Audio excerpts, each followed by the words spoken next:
Él estaba preocupado que si ustedes habían entendido. Le dije que sí, que se había entendido todo. ¿Se entendió bien o no? Sí. Sí, ¿no es cierto? Más o menos. Bien, bien. Bueno, bueno, para aproximarnos al proceso de construcción del socialismo en Cuba, es referente obligado hablar de el proceso que se desarrolló antes, durante y después del 6º Congreso del Partido Comunista de Cuba, que se desarrolló en del 17 de abril del año 2011. Este congreso tuvo características muy particulares, diferentes de congresos precedentes, porque tuvo una agenda monotemática, es decir, la agenda del congreso fue dedicada precisamente a la actualización del modelo económico cubano. Otra característica que tuvo este evento es que el congreso trascendió la discusión propia solamente de la militancia para hacer una discusión en que se implicó a toda la población cubana. Durante 5 meses previo al Congreso, luego de elaborado un grupo de lineamientos que determinaban una transformación importante del modelo económico cubano, más del 60% de esos lineamientos, luego de la discusión de la población, fueron transformados para lograr una especie de referendo popular con respecto al tipo de modelo que querían los cubanos que prevaleciera. No fue fortuito que el Congreso del partido se dedicara a un solo tema, que fuera el tema económico. Varios fenómenos determinaban que realmente la revolución cubana se tenía que hacer un proceso autocrítico profundo, sin lo cual era imposible mantener el programa social que de hecho había dado el consenso a la revolución cubana durante más de 5 décadas. En los años previos al 2011, es decir, en la primera parte de la década del 2000, la economía cubana empezó a tensionarse a partir de un grupo de factores. A mi modo de ver, yo traté de concentrarlo en 6 elementos básicos que incidieron sobre la situación económica del país. Lo primero fue, como es lógico, a partir de finales de la década del 80, la desintegración del campo socialista, en particular de la Unión de Repúblicas Socialistas Soviéticas, determinó que la economía cubana, muy dependiente de toda la producción y todos los insumos del campo socialista a través del CAME, sufriera realmente una repercusión importante. El 79% de la economía cubana dependía del campo socialista. Y apenas en unos pocos meses el gobierno tuvo que reajustar todo el sistema económico interno, adecuándose a las situaciones de una economía globalizada por sí, sin tener derecho a financiamiento externo, porque las instituciones financieras internacionales no nos permiten crédito a Cuba, sin tener posibilidades de renegociar su deuda en el Club de París, que tampoco se nos permite. Y por lo tanto eso determinó un sacrificio importante, porque en breve tiempo la economía cubana prácticamente colapsó. Desde principios de los años 90 se empezaron a hacer un grupo importante de transformaciones profundas, importantes, que mitigaron en parte los efectos de la crisis, de la derrota o la desaparición del campo socialista, pero también pusieron en evidencia que el modelo necesitaba de ajustes profundos para poder sostener el programa social. Unido a los efectos de la crisis de finales de los 80, por supuesto, Cuba, con una economía dependiente fundamentalmente de las relaciones externas, se ve afectada también con la crisis económica mundial estructural, que se refleja en términos concretos en los precios de los productos a los que tenemos acceso y a los productos que vendemos, a las dificultades para los créditos y otras dificultades de naturaleza económica que afectan sobre una economía dependiente fundamentalmente de cuestiones externas. A lo anterior se une la acumulación de un grupo de problemas estructurales internos de la economía cubana, la falta de eficiencia de la empresa estatal socialista, la acumulación de deuda, la falta de productividad de la empresa estatal, la inflación, la acumulación de plantillas infladas en nuestras empresas estatales, hicieron el hecho de que se nos uniera un grupo de vencimientos de deuda externa, hizo también que la economía cubana se adicionara al resto de los elementos y entrara en situación de tensión realmente muy fuerte, sobre todo ya a principios de la década del 2000. A lo anterior se une que nuestra isla caribeña es una isla sometida a situaciones de ciclones, que no conocen estos fenómenos, creo que los países del sur, pero que los ciclones, que fueron 16 ciclones entre el año 1998 y el 2007, determinaron pérdidas importantes por más de 20.000 millones para una economía que ustedes deben sobreentender, una economía de proporciones pequeñas. El bloqueo es imposible de ser un referente también importante que limita realmente la situación de la economía cubana. Por supuesto que el bloqueo no va a destruir la revolución cubana, pero la estrategia del gobierno de Estados Unidos y sus sucesivas administraciones ha tenido un objetivo fundamental: estrangular económicamente el país, llevar a una escasez, a limitaciones económicas importantes de la vida cotidiana, crear un descontento social y que ese descontento social se canalice a través de un descontento político. Y eso ha sido una estrategia que las sucesivas administraciones norteamericanas han seguido con respecto a la Revolución cubana. Y por eso cuando hacemos el análisis de Cuba, siempre tenemos que decir o tenemos que tener en cuenta que cualquier análisis político, coyuntural e incluso estratégico sobre el desarrollo de la Revolución cubana está mediatizado por la relación Cuba-Estados Unidos. Y un último elemento que no es menos despreciable es que existe un rápido envejecimiento de la población en Cuba. En los próximos años, alrededor de más o menos del 2020, debe entrar más población a la jubilación que población económicamente activa, y más o menos aproximadamente en el 2060 un tercio de la población de Cuba va a tener más de 60 años. Es decir, que el país se tiene que preparar para tener una población económicamente deprimida y una amplia población que tiene que ser sostenida a partir de esa población económicamente activa. El proceso de debate del Congreso del Partido al que hacía referencia a un inicio fue un proceso ampliamente democratizador. Generalmente le digo esto porque los medios no utilizan a Cuba, nunca la omiten, y cuando hablan bastante mal de nosotros y omiten procesos realmente muy legítimos que desarrollamos.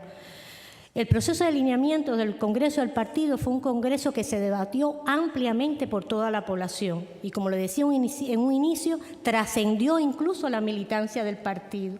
Más de 8 millones de personas debatieron los lineamientos, los cuales fueron incluso, como había dicho también anteriormente, modificados en más de un 50% para quedar finalmente en 313 lineamientos. Desde mi punto de vista, y yo no sé si seré capaz de transmitir y trasladar a ustedes el proceso del Congreso y el momento que vive hoy la Revolución cubana, es uno de los momentos de transformaciones más profundas y sensibles del modelo económico de Cuba. Es en esencia, como dice el titular, una continuidad, porque sin lo anterior no se pudiera haber replanteado el modelo, y a la vez un impulso transformador a la revolución. En esencia, ¿qué acordó el Congreso? Acuerda los siguientes conceptos básicos. Bueno, que el sistema económico que prevalecerá, por supuesto, es la propiedad estatal sobre los medios de producción, que el sistema de planificación se mantendrá, por supuesto, aunque tendrá en cuenta también el mercado, que el modelo de gestión reconoce y promueve la propiedad estatal socialista como principal forma, pero que se unen a ella la propiedad cooperativa, la empresa de capital mixto, el arrendamiento de tierra, el usufructuario, los trabajadores por cuenta propia, todo un grupo de gestiones no estatales para lo cual el país se tiene que transformar. Se acuerda que, por supuesto, en las gestiones no estatales no se permitirá la acumulación de la propiedad. Fueron conceptos básicos que se trabajaron en el Congreso.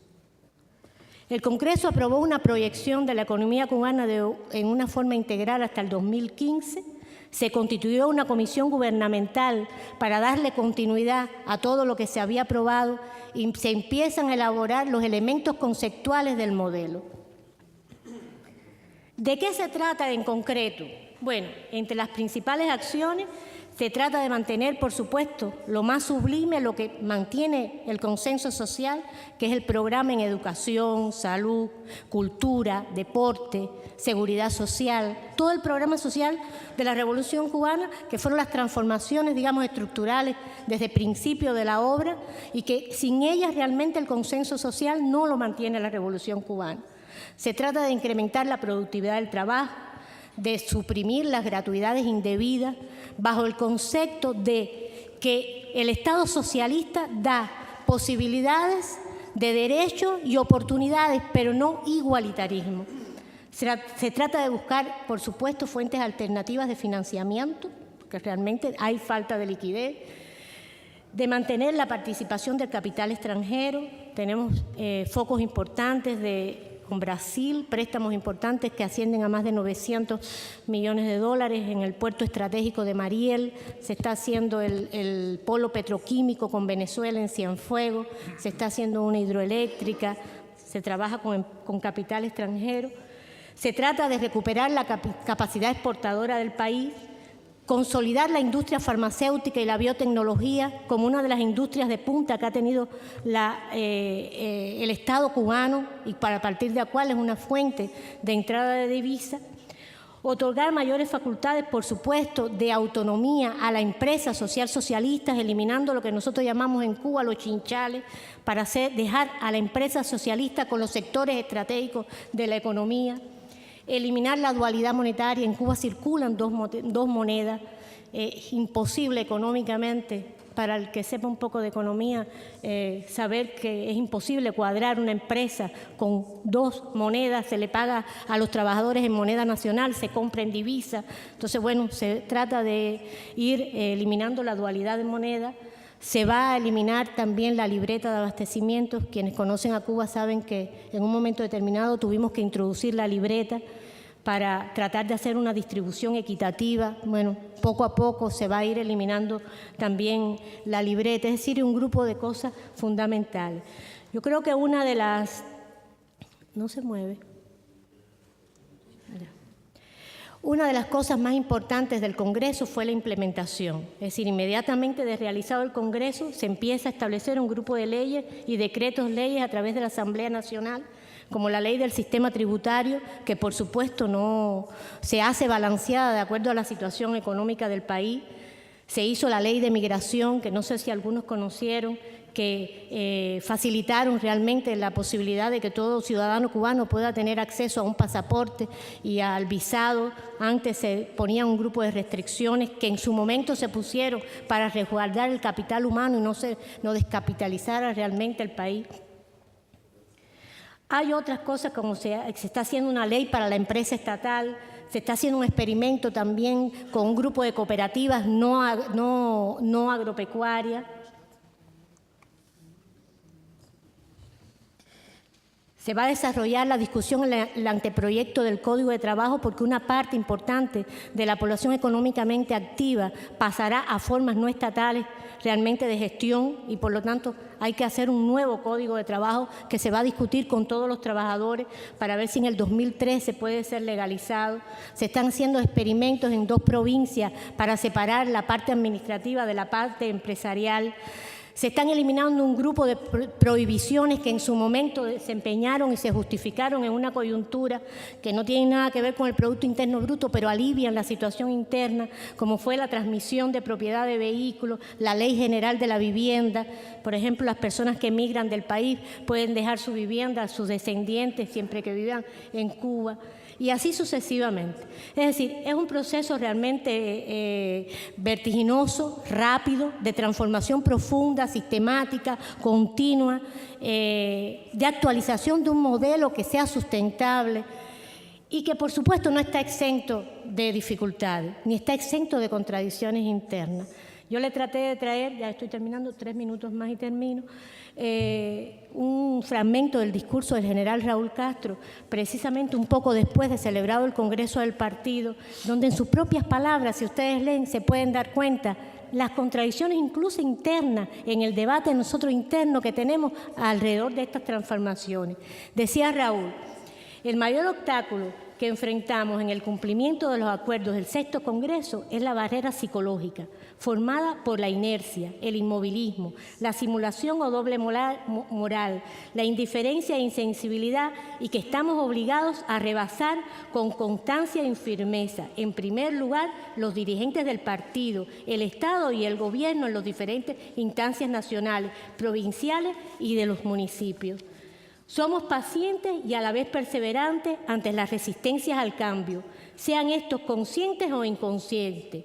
Advierto que toda resistencia burocrática al estricto cumplimiento de los acuerdos del Congreso, respaldados masivamente por el pueblo, serán inútiles. Es decir, es en síntesis lo que les quiero trasladar, que es un proceso realmente profundo de un debate interno, donde por supuesto hay una concepción también detrás, porque nadie nos ha dicho cómo construir el socialismo y lo tenemos que ir construyendo poco a poco a partir de las situaciones coyunturales que vamos atravesando y bajo el yugo de un imperio que está mirando cada instante por dónde penetrar para dividirnos y por supuesto para destruir la Revolución Cubana. Yo voy a terminar con una cita de Fidel. Hoy la utilizó Freire esta mañana, en el panel anterior.